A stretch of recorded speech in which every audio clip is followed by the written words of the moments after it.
What are you doing there, 3PO? Taking one last look, sir. At my friends. If you're anything like me, you've seen this trailer upwards of 10 times, probably more than 20 times. This scene, at first, it got me. You know, I hate to hear C-3PO say something along the lines of Dobby. But it seemed a little bit out of character for him for a number of reasons. And let's just break this scene down really briefly. But before we begin, apologies for not doing a trailer reaction. Hi, my name is Dakota. This is Geekritique. Welcome, guys and geeks. As you can probably tell, my voice is not up to par for those of you who follow the channel. Neither was Jen's. Actually, the day that the trailer dropped, I couldn't speak at all. So let's just break down this one little scene, because I liked the trailer. I liked a lot of it, and I'm interested to see where some of it goes. It does seem to confirm a few of the leaks, but that isn't necessarily a bad thing. The Endgame leaks seem to be, for the most part, pretty true, and that turned out to be a great film. So let's take everything with a grain of salt, but let's just break down what this scene potentially means versus what it's trying to tell you. So here we have a little character named Babu Frick. Weird name, little guy. Apparently he's very good with droids, which makes sense because he's small and he's able to get into the tight spaces like C-3PO's head. We see Rey behind C-3PO, just over his left shoulder. Here we have two droids. Obviously you have BB-8 and Dio.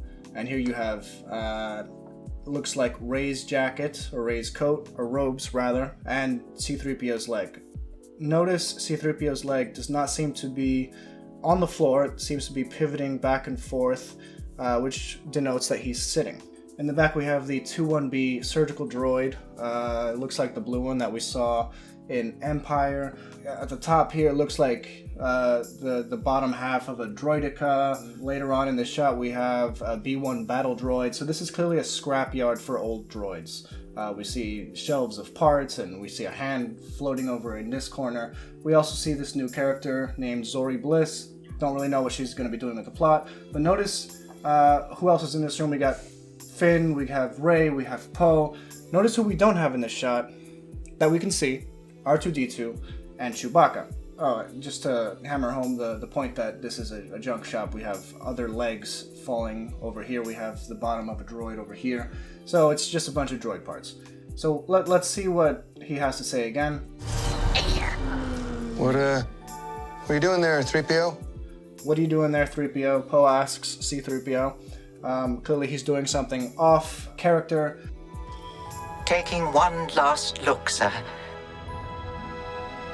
At my friends. This is a very emotional line. Obviously, it's the end of the saga. This is the last trailer, so they want to bring the emotion so that you can get into the theaters. And obviously, everyone's going to go. Even the people who hate the series, or at least the last couple films. They'll go because they want to know. It is Star Wars at the end of the day. I think Robert Meyer Burnett put it pretty well. Like, even if you're ordering bad pizza, it's still pizza. You're still going to enjoy it as if it's pizza. It's still going to be Star Wars. It's still going to be enjoyable. So either way. And then we have this, looks like a congruous shot of R2-D2 hopping around right next to 3PO. And we have this shot of Chewbacca next to Poe. It looks like Poe. It looks like Poe's strap, looks like Poe's hair. But this is a cleverly edited shot because these shots are not all together. So we have C-3PO potentially saying to these four individuals, 6 if you include the droids, that I'm taking one last look at my friends. He's doing something odd. Poe's curious why he's asking, or Poe's curious about why he's doing something odd, and he tells them, I'm taking one last look at my friends. Now, everyone in this shot, if you add up their entire screen time with C-3PO in the same room in the past couple films, it's probably less than 10 minutes combined. So they haven't really set up that these guys are friends with C-3PO yet. I'm sure they've spent more time off screen, and that can be developed in any number of mediums. But I don't think these individuals are the ones he's calling friends. So the shot has to explain what he means, so they add R2-D2 next to him.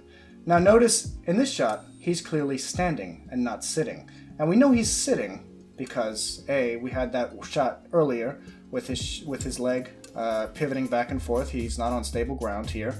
Then we have him over here. Everyone's looking up at him. He's above their eye level, so he's clearly raised onto some form of platform, and he's clearly tethered down to some sort of mechanics. We're getting some sort of reprogramming or deprogramming, we don't know. And then we have this shot where C-3PO is standing next to R2-D2. There doesn't seem to be a platform, but notice there are other people in this room besides him. This doesn't appear to be Rey's outfit, neither does any of these, and this in the background over here appears to be a Resistance base. At least that's what it looks like. It looks like the Rebel bases back in the original trilogy.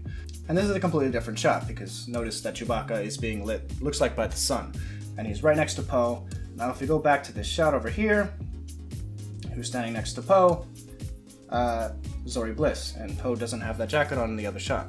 So clearly, to quantify the idea that he is getting one last look at his friends, they have to I apologize for my voice, guys. They have to show R2-D2 as well as Chewbacca, which are canonically C-3PO's friends. But going back to what Babu Frick is doing, what if we are being misled and it looks at first glance as though C-3PO is about to die. This is his last look at his friends. But why would Poe ask someone, what are you doing?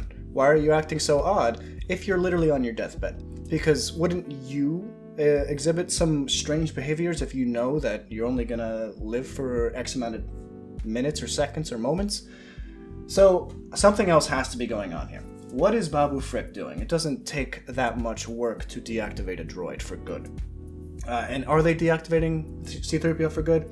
I highly doubt it. But what do we know about C-3PO and what do we know about this upcoming movie that can help explain this little interchange? We had recently in the news that J.J. Abrams mentioned that Episode 9 would tie in with the entire Skywalker saga. Somehow, some way, it'll be very fitting. Now, which characters have actually been through the entire saga? Well, we know that C-3PO and R2-D2 have been in every film up to this point. R2-D2 has kept the majority of his memory, as we saw in A New Hope of the period pre the original trilogy, so the prequel trilogy. But C-3PO at the end of Revenge of the Sith was, by Bail Organa's orders, depleted of his previous memory, or they rebooted his memory. Erase his memory, sorry. What if for the sake of the Resistance and the good of the galaxy, C-3PO realizes, you know, they don't really need me as a translator anymore. I can fight, or I can do something more important to the battle with the First Order. He would have to be reprogrammed because he's pretty useless for the most part. He's usually in the way.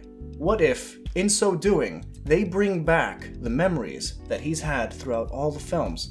I think it would be a really cool way to show the franchise for what it's been over the past 42 years by showing you the way C-3PO has seen the course of his history from when he was being built by Anakin to here, to being in Leia's service all these years. I think it could be a really cool tool, as well as like bridging some of the gap between episodes 6 and 7. There's about a 30-year gap that C-3PO was there for. I think that could be a really cool little montage, and if C-3PO is looking back and forth through his memory files, that would be odd for people in real life to witness. And that's probably why Poe is asking him, what are you doing, C-3PO? Taking one last look at my friends before they erase them for good so that I can fight for the Resistance. What do you guys think about that little theory? I think it could be actually a pretty cool tie-in. I don't know if it'll be fitting for everyone. I think for the last film in a series, it's fitting to go back through memory lane a little bit. And I don't think it would be too maligned by the Phantom Menace, if you know what I mean. But obviously you can't please everyone. Some people really don't like those little member berries. But I think it would be a really great look back.